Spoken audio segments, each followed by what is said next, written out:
Baiklah, bismillahirrahmanirrahim. Assalamualaikum warahmatullahi wabarakatuh. Pada video ini, saya akan menjelaskan tentang hadis sebagai sumber ajaran Islam ya. Jadi sumber ajaran Islam yang kedua setelah Al-Quran adalah hadis. Apa dasarnya? Dasarnya adalah sabda Nabi itu sendiri ya, yang kemarin juga saya sebutkan.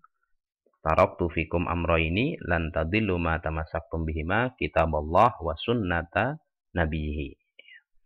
Jadi Nabi Muhammad meninggalkan dua hal yang tidak akan tersesat apabila kita berpegang teguh padanya, yaitu kitabullah atau Al-Quran dan juga sunnata nabi atau hadis ya. Kemudian landasan yang kedua itu ya firman Allah dalam ayat Al-Quran ya, yang mengandung kalimat ati'ur rasul. Di sini contohnya adalah surah Ali Imran ya. Itu qul ati'ullaha war rasul. Katakanlah taatilah Allah dan Rasul ya. Atau dalam ayat lain juga ada redaksi yang mirip ya, ati'ur rasul ya. Itu mengandung pengertian bahwasanya umat Islam itu harus mentaati apa-apa yang disampaikan oleh Rasul, sehingga kemudian hadis ini ya, menjadi karena hadis ini berasal dari Rasul ya, dari Nabi Shallallahu Alaihi Wasallam, maka kemudian hadis menjadi sumber ajaran Islam yang kedua setelah Al-Quran. Itu kurang lebih landasannya ya, atau dasar-dasar kenapa kemudian hadis menjadi sumber kedua setelah sumber ajaran kedua setelah Al-Quran. Nah, kemudian definisi daripada hadis ya, dan juga definisi daripada kata sunnah yang secara secara umum dipahami sebagai sinonim ya daripada hadis. Nah, secara etimologi ya, hadis itu bisa diartikan al-jadid ya, atau baru ya, al-qarib atau dekat ya, dan juga bisa diartikan dengan al-khobar atau berita atau kabar yang dibicarakan dan dipindahkan dari seseorang kepada orang lain ya. Nah, adapun secara terminologi terjadi perbedaan pendapat ya antara ulama hadis dengan ulama ushul fiqh. Nah, bagi ulama ushul fiqh ya, menurut ulama hadis dulu ya. Menurut ulama hadis, yang dinamakan hadis itu adalah segala sesuatu yang disandarkan kepada Nabi Muhammad SAW, baik itu perkataan beliau ya, ataupun perbuatan beliau, ketetapan beliau, atau juga sifat-sifat beliau ya. Bahkan menurut ulama ahlul hadis ini ya, hadis itu juga termasuk sifat-sifat yang melekat pada Nabi Muhammad ya, dan juga akhlak kesehariannya ya, baik sebelum diangkat menjadi nabi atau setelah diangkat menjadi nabi ya. Itu menurut pendapat ulama hadis. Nah, adapun menurut pendapat ulama ushul fiqh, hadis itu adalah segala perkataan, perbuatan, dan ketetapan Nabi Muhammad yang berkaitan dengan hukum-hukum syara atau syariat ya. Jadi ringkasnya menurut ulama ushul fiqh ini, hadis itu adalah yang di dalamnya mengandung ketetapan-ketetapan yang terkait dengan unsur-unsur syariat ya. Tidak semuanya yang datang dari Nabi, tapi yang di dalamnya ada hukum-hukum ya yang berhubungan dengan syara atau syariat. Itu baru dikatakan hadis. Ini menurut pendapat ulama ushul fiqh ya. Akan tetapi secara umum yang dipahami ya, hadis itu adalah ya segala sesuatu yang disandarkan kepada Nabi ya. Segala sesuatu yang disandarkan kepada Nabi, baik itu berupa perkataan, perbuatan ya, pernyataan, dan sifat-sifat beliau ya. Itu dikatakan sebagai hadis ya, sesuatu yang disandarkan ya, disandarkan kepada Nabi, baik itu perkataan, perbuatan, pernyataan maupun sifat beliau. Nah, kemudian terkait dengan definisi sunnah ya. Sunnah secara etimologi berarti jalan ya. Jalan atau bisa diartikan juga aturan, cara berbuat, kebiasaan ya. Kemudian kata sunnah ini juga biasa diartikan sebagai tradisi ya, tradisi yang telah biasa dikerjakan. Nah, adapun secara terminologi ya, antara ulama hadis dan ulama usul fiqh juga berbeda pendapat dalam mendefinisikan kata sunnah ya. Kurang lebih perbedaannya itu sama ketika mereka mendefinisikan hadis ya tadi di awal ya. Jadi kalau menurut ulama ahlul hadis ya, ulama hadis, bahwasanya sunnah adalah segala sesuatu yang datang dari Nabi Muhammad Shallallahu Alaihi Wasallam ya, selain Al-Quran, baik itu berupa ucapan, perkataan, perbuatan, ketetapan ya, sifat beliau, itu dianggap sebagai sunnah. Akan tetapi bagi ulama usul fiqh ya, yang di dalamnya mengandung ketetapan-ketetapan syariat saja, itu baru dianggap sunnah. Jadi segala sesuatu yang datang dari Nabi tapi yang di dalamnya mengandung ketentuan hukum syariat, nah, itu baru sunnah kalau menurut ulama usul fiqh. Tapi sekali lagi yang dipahami secara umum adalah sunnah itu ya segala sesuatu yang datang dari Nabi ya, baik itu perkataan ya, perbuatan, ketetapan ya, maupun juga sifat beliau ya. Nah, kemudian hadis dan sunnah ini ya, dapat dikatakan sama ya, sekaligus juga berbeda. Persamaannya apa? Persamaannya adalah hadis dan sunnah sama-sama sumbernya itu dari Nabi Muhammad SAW. Adapun perbedaannya, hadis adalah sebuah berita ya tentang suatu peristiwa ya, yang bersumber dari Nabi Muhammad, jadi lebih kepada istilah beritanya ya, beritanya ya, konten yang disampaikan dari generasi ke generasi, baik itu berupa perkataan Nabi, perbuatan Nabi, ketetapan Nabi ya, konten beritanya ini dinamakan hadis ya.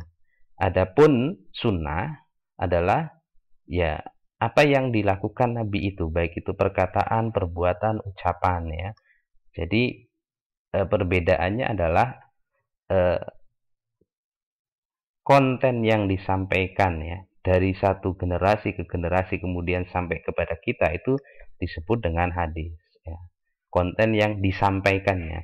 Adapun isinya itu bisa dikatakan ya sunnah itu adalah isinya ya. Adapun sebenarnya ya sekali lagi menggunakan dua istilah ini memang sulit ya untuk dibedakan ya, tapi memang secara secara esensi sama saja ya, cuma berbeda di istilah. Jadi kalau sekali lagi, kalau hadis adalah berita tentang konten ya, tentang apa yang dilakukan Nabi ya, apa yang dikatakan Nabi, atau apa yang ditentukan oleh Nabi ya, yang disampaikan dari generasi ke generasi ya. Adapun sunnah itu adalah ya perbuatan atau perkataan Nabi itu sendiri ya. Itu dikatakan sebagai sunnah. Nah, kemudian kita masuk kepada sejarah penulisan dan juga pengumpulan hadis. Perlu diketahui bahwasanya kitab-kitab hadis yang mungkin kita jumpai hari ini ya, seperti Sahih Bukhari, Sahih Muslim ya, Sunan Abu Dawud dan lain sebagainya ya, itu baru dimulai penulisannya itu pada masa dinasti Umayyah. Jadi hadis itu baru mulai ditulis secara massal itu ketika dinasti Umayyah, terutama ketika pemerintahan Khalifah Umar bin Abdul Aziz. Ini yang memulai inisiasi ya, yang menginisiasi untuk mengumpulkan ya, menulis ulang dan juga mengumpulkan hadis-hadis. Adapun sebelum itu, terutama ketika masa Nabi, itu sebenarnya hadis sudah ditulis, tapi hanya dalam bentuk lembaran ya, lembaran-lembaran saja ya, yang disebut dengan sohifah ya. Ini biasanya dimiliki oleh para sahabat Nabi. Nah, meskipun ya ada larangan dari Nabi untuk menulis hadis ya, karena Nabi pernah bersabda ya, la taktubu anni ghairul Qur'an ya. Jadi jangan menulis apapun dariku selain Al-Qur'an. Akan tetapi banyak para sahabat Nabi yang menulis hadis ya, walaupun secara individual. Nah, ini bukan berarti kemudian para sahabat membangkang perintah Nabi, tapi dikatakan begini, bahwasanya anjuran untuk tidak perintah untuk tidak menulis hadis ini ya, itu ditujukan kepada orang-orang yang awam ya, yang ketika mereka menulis akan berbahaya karena bisa bercampur dengan Al-Quran. Adapun sahabat-sahabat Nabi yang sangat dekat itu banyak yang memiliki lembaran catatan hadis ya, yang disebut dengan sohifah. Abu Bakar itu punya sohifah ya. Kemudian Ali juga punya sohifah. Jadi sekali lagi bukan berarti para sahabat yang mempunyai catatan-catatan lembaran-lembaran hadis ini dianggap membangkang, tapi memang perintah untuk tidak menulis ini ditujukan sebagai kehati-hatian agar tidak tercampur dengan ayat-ayat Al-Qur'an. Nah, skemanya terkait dengan penulisan dan pembukuan hadis kurang lebih seperti ini ya. Jadi ketika periode Nabi ya, itu hanya ada beberapa sahabat dekat Nabi yang menulis hadis secara individual ya. Karena juga pada masa ini setiap permasalahan dikembalikan kepada Nabi, artinya langsung dirujuk kepada Nabi, ditanyakan kepada Nabi karena beliau masih hidup. Nah, kemudian pada periode Khulafaur Rasyidin ya, itu tidak banyak terjadi perkembangan terkait hadis karena fokusnya adalah menulis Al-Qur'an pada masa ini, terutama pada dua khalifah pertama, yaitu Khalifah Abu Bakar dan Khalifah Umar. Itu konsentrasi atau fokusnya itu adalah untuk menuliskan Al-Qur'an sehingga kemudian terwujud dalam bentuk mushaf seperti yang kita temukan hari ini ya. Jadi pada masa ini Khulafaur Rasyidin, terutama pada masa Khalifah Abu Bakar dan juga Khalifah Umar, itu tidak banyak perkembangan terkait hadis ya. Karena sekali lagi fokusnya adalah kepada pengumpulan, penulisan dan pembukuan Al-Qur'an dalam bentuk mushaf. Nah, kemudian periode sahabat kecil dan juga tabi'in besar ya. Nah, pada periode ini ya, seperti kalau kita pelajari di sejarah peradaban Islam, itu pada masa ini itu terjadi banyak konflik dan juga pertentangan di internal umat Islam ya. Sehingga kemudian banyak oknum-oknum ya, oknum-oknum dari masing-masing kelompok yang berusaha mendapatkan legitimasi dari Nabi dengan memalsukan hadis ya. Jadi sebagai upaya untuk menguatkan kelompok mereka memalsukan hadis ya, agar kelompok mereka ini dianggap sebagai kelompok yang benar gitu ya, didukung oleh Nabi gitu ya. Nah, makanya kemudian pada masa ini banyak terjadi pemalsuan hadis ya, dalam kepentingan apa ya, untuk memperkuat ya, untuk mendukung kelompok mereka sendiri.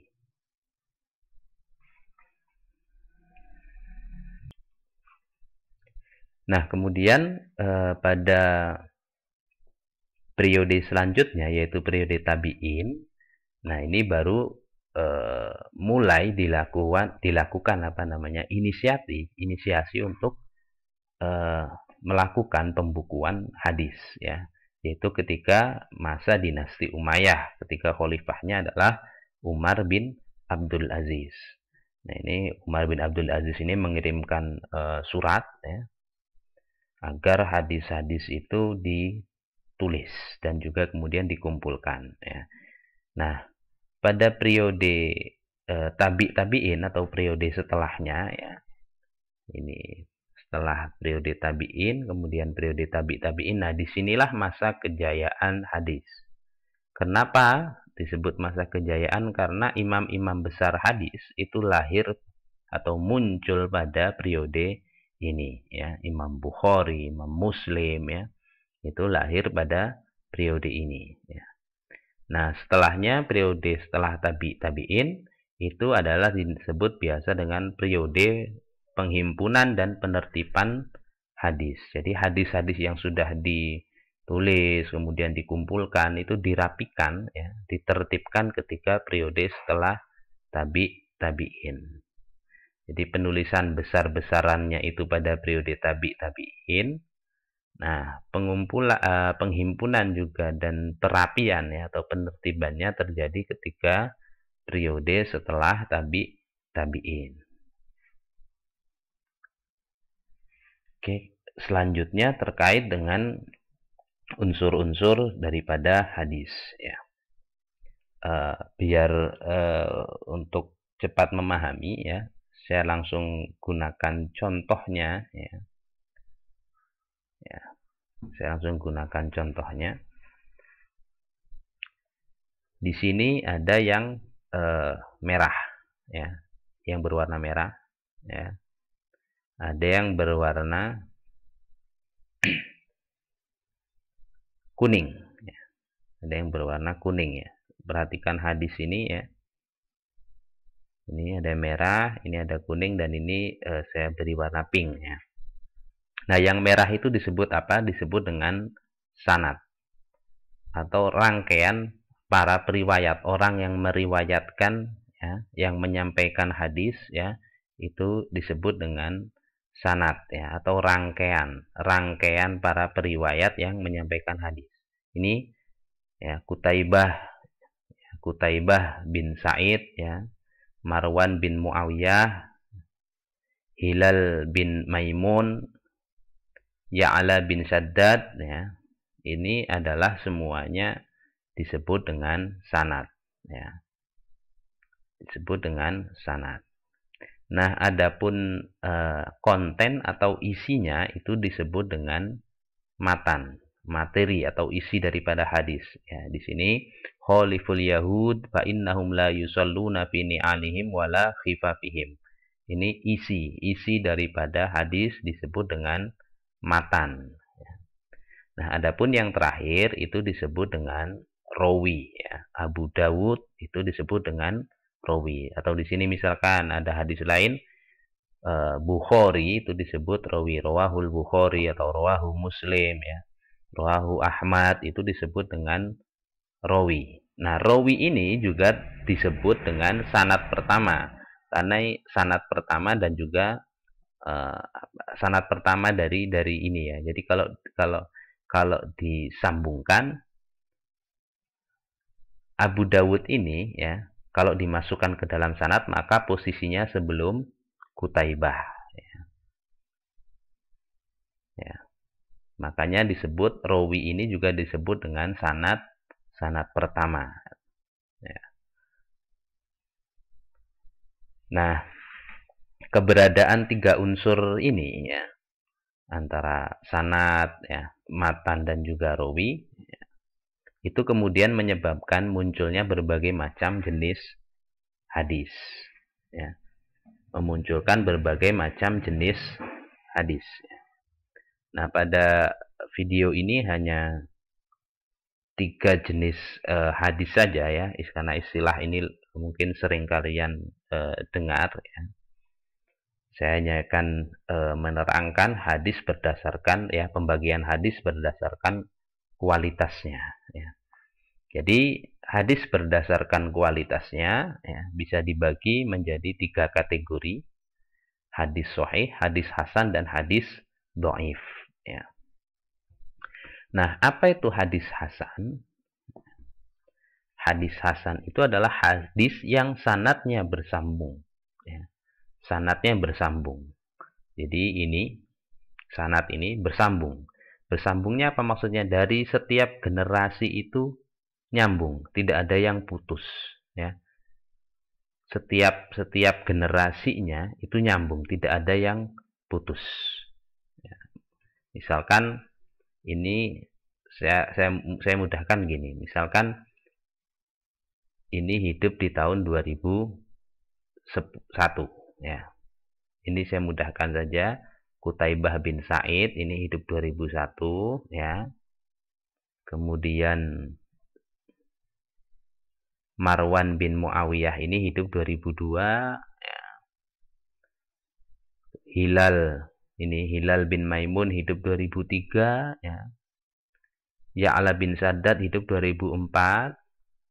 Kemudian bapaknya Ya'la bin Saddad ya, itu hidup 2005. Itu nyambung semua. Dari 2001 sampai 2005 itu ada semua ya. Itu nyambung. Nah, itu yang disebut dengan syarat pertama daripada hadis sahih, yaitu sanadnya bersambung. Ada di tiap generasi. Artinya di tabi'in ada ya. Kemudian di tabi'in ada, di tabi'in ada, di sahabat ada ya. Nyambung ya, nyambung.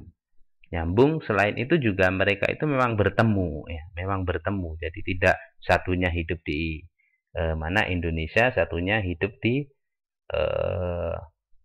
Malaysia misalkan. Itu dan mereka tidak pernah ketemu, itu tidak dikatakan sanadnya bersambung ya. Jadi yang dimaksud sanadnya bersambung selain ketersambungan periode ya, itu juga ketersambungan pertemuan ya, perjumpaan antara sanad-sanad yang ada di dalam sebuah hadis. Kemudian diriwayatkan oleh perawi ya, yang adil dan dobit. Jadi semua orang yang saya sebutkan tadi ya, ini semua orang yang ini kan juga disebut rawi ya. Disebut rawi yang banyak itu perawi ini ya, disebut juga ya. Itu mempunyai yang namanya dobitnya kuat ya, daya ingatnya kuat dan juga adil adalah. Jadi sifatnya itu mereka itu terpuji ya. Terpuji, kemudian daya ingatnya kuat.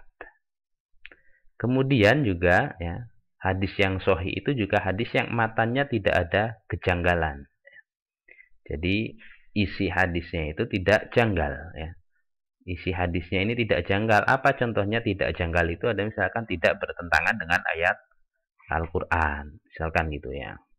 Dan juga tidak ada kecacatan ya, kecacatan di dalam matan tersebut. Nah, adapun hadis hasan ya, kategori yang kedua, itu hadis yang sanadnya bersambung sama seperti hadis sahih, sanadnya harus bersambung ya. Diriwayatkan oleh perawi yang adil ya. Perawinya juga orang-orangnya itu terjamin sebagai orang yang baik ya, tidak tidak ada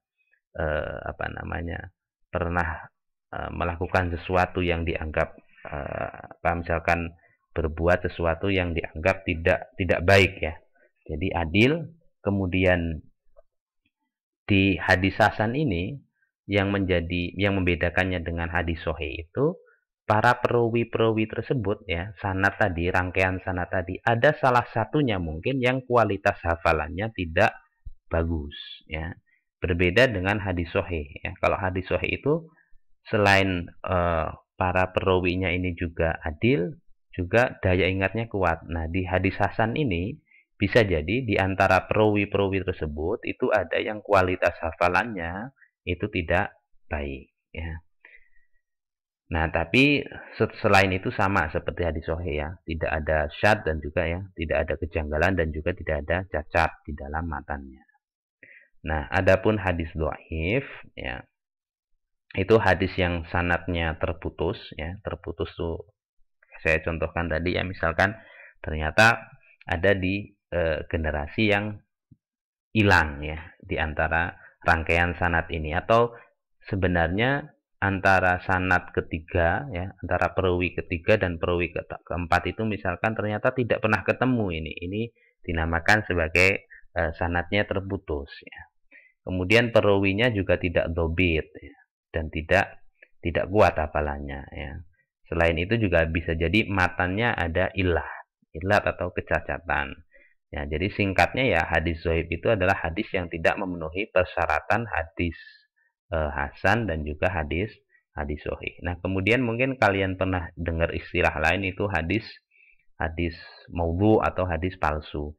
Nah, hadis palsu ini lahir dari hadis dhaif ini, karena hadis dhaif ini sebenarnya masih dikategorikan lagi ya, termasuk di dalamnya itu hadis maudhu atau hadis palsu.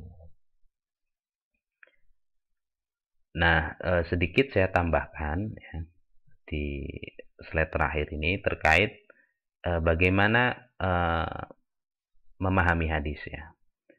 Jadi setidaknya ada dua pendekatan dalam memahami hadis ya, yaitu pendekatan tekstual dan juga pendekatan kontekstual. Jadi kalau pendekatan tekstual itu ya menitik beratkannya kepada teks, sedangkan kontekstual itu selain titik beratnya kepada teks juga kepada situasi dan kondisi atau yang biasa disebut dengan konteks ya. Langsung saya contohkan ya. Nah, ada hadis yang berbunyi begini ya. Khaliful yahud fa innahum la yusalluna fi ni'alihim wa la khifafihim. Ya, selisihilah orang Yahudi karena sesungguhnya mereka tidak bersembayang ya dengan menggunakan sendal ataupun sepatu mereka.